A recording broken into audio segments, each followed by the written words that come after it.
O presidente dos Estados Unidos, Donald Trump, afirma que o Irã quer negociar desesperadamente, enquanto a Casa Branca garante que a campanha militar Estados Unidos-Israel está perto de alcançar seus objetivos principais. Relatos indicam que Washington apresentou uma proposta de cessar-fogo em 15 pontos e retirou temporariamente o ministro das Relações Exteriores e o presidente do parlamento do Irã de uma lista de alvos para manter canais diplomáticos. E de acordo com a agência de notícias Tasman do Irã, a República Islâmica respondeu oficialmente à suposta proposta de 15 pontos dos Estados Unidos. Isso ocorre enquanto o Teherã insiste que o cessar-fogo deve incluir o fim do confronto de Israel com o Hezbollah. Ao mesmo tempo, Israel, como sabemos, continua avançando com ataques, supostamente correndo para prejudicar a indústria de armas do Irã, em meio ao temor de que Trump possa encerrar a guerra abruptamente. Então, novamente fica a pergunta: a diplomacia finalmente está ao nosso alcance? Ou estamos assistindo aos primeiros movimentos do que parece ser um complicado desfecho político? Agora está conosco o correspondente sênior nos Estados Unidos, Mike Wagenheim, em Washington, D.C. Mike, a Casa Branca afirma que a campanha está avançada e próxima de atingir seus objetivos. Ao mesmo tempo, parece que Trump também quer muito algum tipo de acordo. O que exatamente Washington define como vitória neste momento? Sabe, essa é uma ótima pergunta e parece que isso muda dependendo das circunstâncias. Lembre-se, o motivo original para entrar nessa guerra foi a ameaça iminente representada pelo Irã. O programa nuclear era o foco que foi ampliado para agradar a Israel, incluindo o programa de mísseis balísticos, que se mostrou eficaz para o Irã. O fim do apoio ao terrorismo a seus grupos aliados na região também era a condição para encerrar a guerra. E então chegamos à apreensão, essencialmente à captura do Estreito de Hormuz, com o Irã não permitindo que embarcações entrem e saiam livremente, o que agora se torna um novo problema que também precisa ser resolvido. Então, o que seria definido como vitória há 27 dias mudou algumas vezes desde então. Parece que neste momento Trump estaria disposto a, não sei se você quer usar a palavra se contentar, mas estaria disposto agora a dizer: olha, se conseguirmos reabrir o Estreito de Hormuz, se conseguirmos restabelecer o fluxo livre de energia, já alcançamos nossos outros objetivos militares. Vamos encerrar por aqui. Vamos chamar isso de vitória. Sair sem liberar o Estreito de Hormuz certamente não será considerado uma vitória no país, dado o aumento dos preços do petróleo aqui. Então a definição de vitória mudou. E parece que agora o Estreito de Hormuz é o foco aqui, realmente o ponto central das negociações daqui para frente. Sabe, nós sabemos que o presidente dos Estados Unidos deve realizar uma reunião de gabinete em breve, discutindo o que ele deve abordar. Pelo que entendemos, a guerra em andamento entre Estados Unidos e Israel contra a República Islâmica do Irã. O que você espera que ele diga nessa reunião? Temos alguma ideia de quais alternativas podem existir em relação aos planos dos Estados Unidos, caso esse acordo realmente não seja concretizado? Há relatos de que os militares dos Estados Unidos agora colocaram em prática planos para o que chamam de golpe final. Basicamente entrando por terra, ar e mar, capturando pontos estratégicos ao longo do Estreito de Hormuz, atualmente controlado pelo Irã. Esse é um terreno arriscado, porém, para o presidente que fez campanha prometendo não voltar a essas guerras estrangeiras, não colocar, por assim dizer, soldados americanos em solo no Oriente Médio, isso é uma ameaça? Bem, certamente é ameaçador, mas é uma proposta realista considerando a provável resistência dentro do próprio governo dele aqui? Esse é um ótimo momento para uma reunião de gabinete, já que houve críticas de que o governo Trump não pensou nisso direito.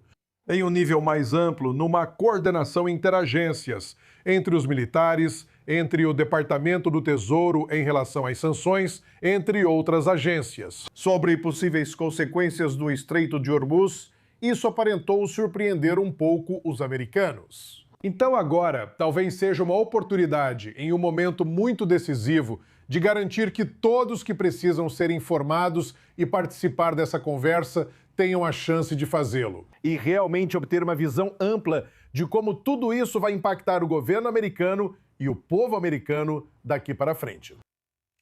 Obrigada por se juntar a nós. Mike, falaremos com você mais tarde. Agora, vamos comentar sobre uma grande escalada ocorrida à noite no Golfo. Fontes de defesa israelenses afirmam que um ataque direcionado matou o chefe da Marinha da Guarda Revolucionária do Irã, Ali Reza Tansiri, perto de Bandalá Abbas, perto do Estreito de Hormuz, além de vários de seus principais assessores, incluindo o chefe de inteligência da Marinha.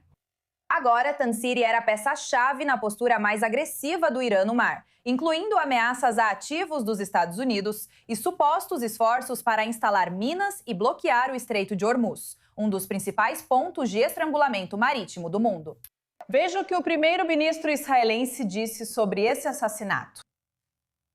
Continuamos a atacar vigorosamente os alvos do regime terrorista iraniano. Na noite passada, eliminamos o comandante da Marinha da Guarda Revolucionária. Esse homem tem muito sangue nas mãos, e também foi ele quem liderou o fechamento do Estreito de Hormuz. Este é mais um exemplo da cooperação entre nós e nosso amigo, os Estados Unidos, no objetivo comum de alcançar as metas da guerra. Estamos aqui com o nosso correspondente diplomático sênior, Owen Alterman. Estamos sempre discutindo essas negociações e um possível acordo entre os Estados Unidos e a República Islâmica do Irã. Então, o que o assassinato de um líder sênior como esse na Guarda Revolucionária Islâmica significa, no fim das contas, para essas conversas e negociações? Olha, Natasha, quanto melhor for a posição de Israel, e em particular dos Estados Unidos, na negociação, melhor será o acordo que Israel e os Estados Unidos conseguirão. Isso não parece ser nenhum tipo de divisor de águas. Houve muitos assassinatos seletivos ao longo da operação, mas isso mostra que Israel e os Estados Unidos, nesse caso Israel, ainda têm a capacidade, tanto em termos de inteligência quanto operacionalmente, de realizar um ataque como esse.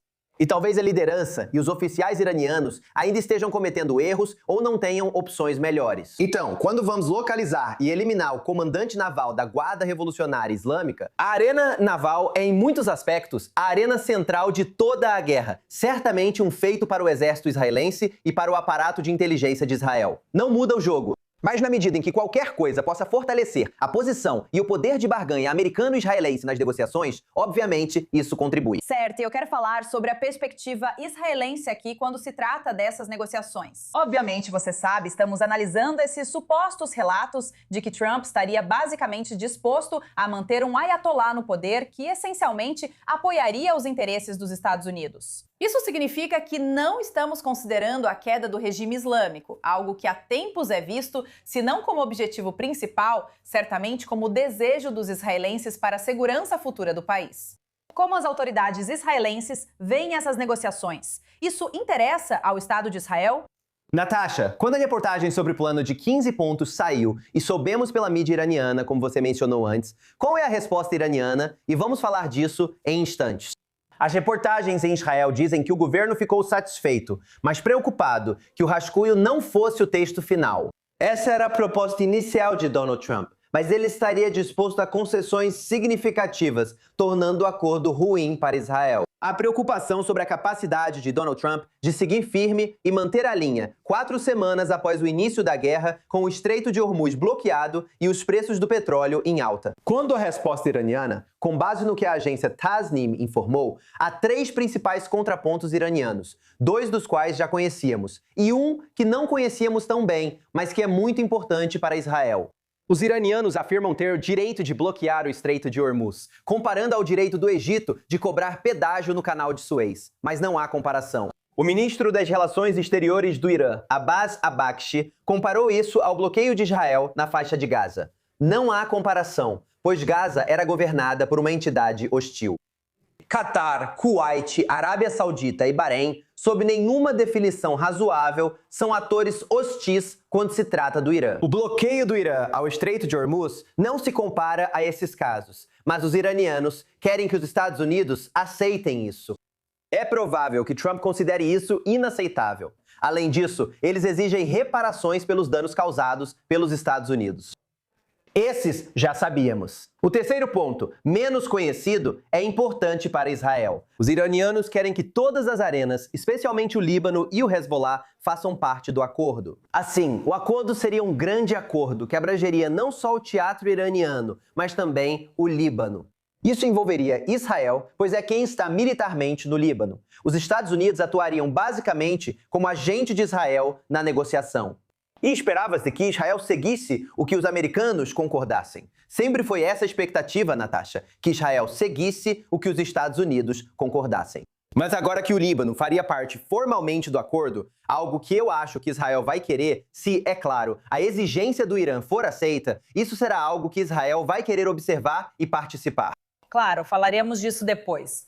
No norte de Israel, há muita raiva entre quem vive na fronteira com o Líbano e ainda mais ao sul. Sobre esses ataques basicamente sem restrições que estamos vendo do Hezbollah, mais de 600 ataques ao longo das últimas 24 horas do grupo terrorista apoiado pelo Irã. É difícil crer que Israel permitiria isso sem agir. Agora seguimos para a próxima matéria e falamos com você em breve. Relatórios indicam que os Estados Unidos enviam milhares de tropas especializadas em incursões terrestres rápidas ao Oriente Médio.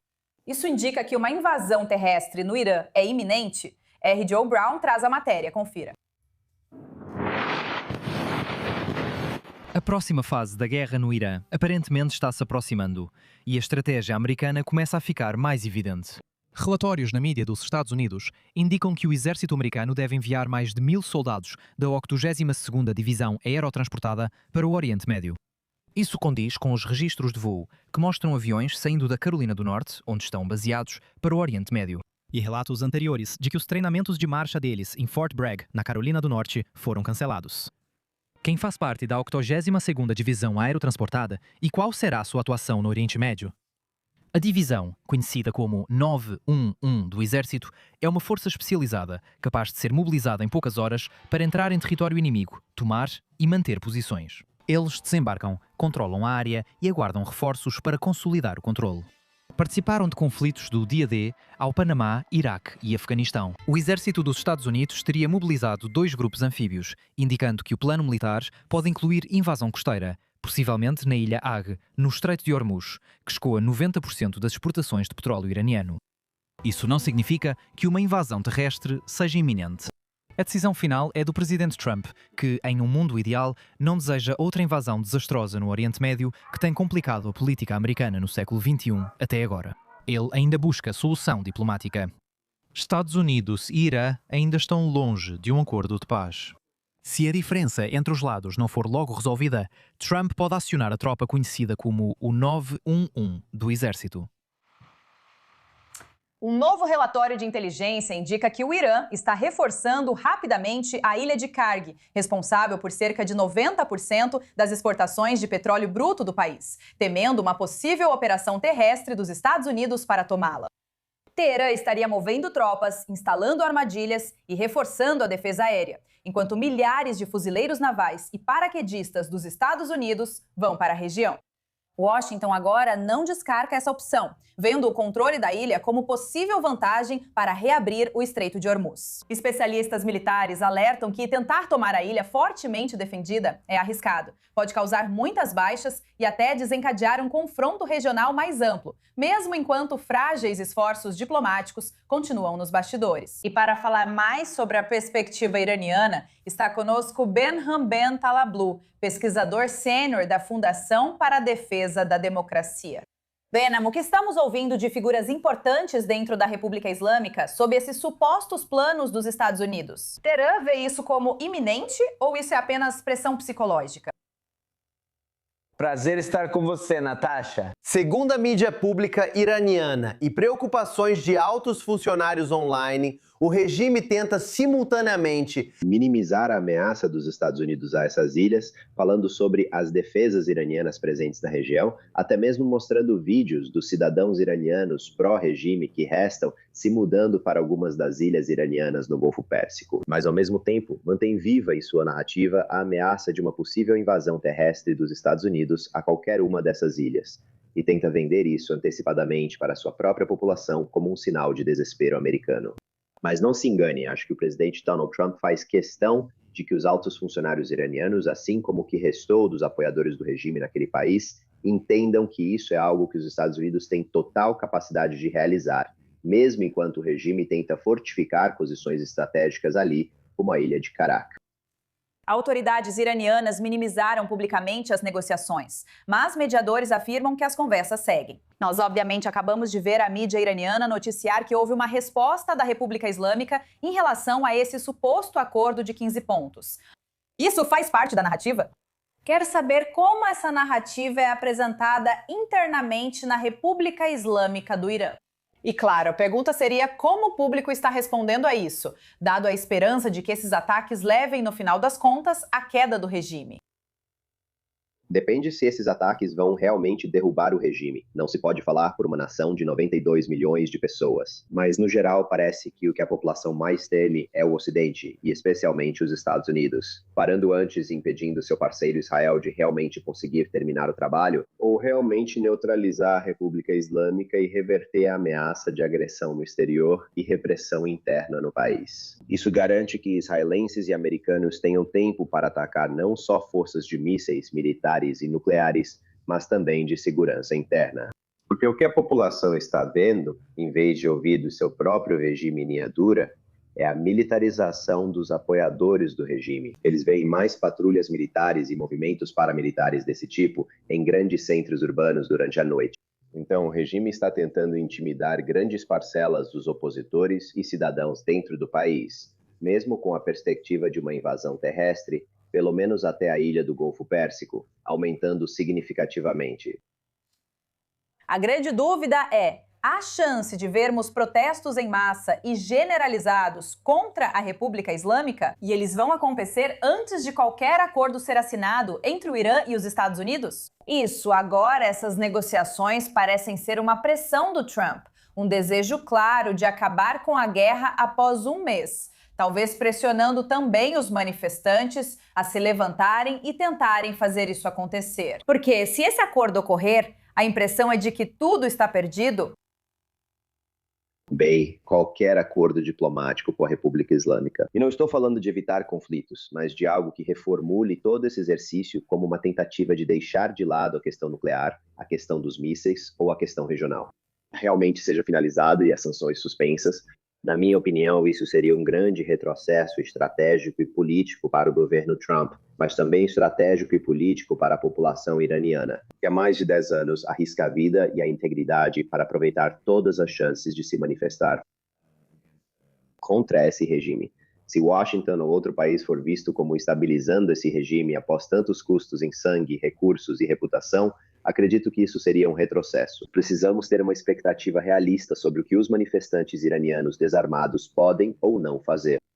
Aqui eu acho que, na ausência de um acordo, e não acredito que um acordo seja provável no curtíssimo prazo, mas é algo cuja perspectiva a República Islâmica está tentando levar ao limite para desmoralizar grandes parcelas dos iranianos contrários ao regime. Sem esse acordo, os Estados Unidos provavelmente agirão militarmente e, após o fim dos combates, a chance de novos protestos anti-regime nas ruas aumenta, especialmente quando a névoa da guerra se dissipa. Mas enquanto o conflito armado continuar, ou enquanto houver a perspectiva, infelizmente, de um acordo, parece que não haverá protestos.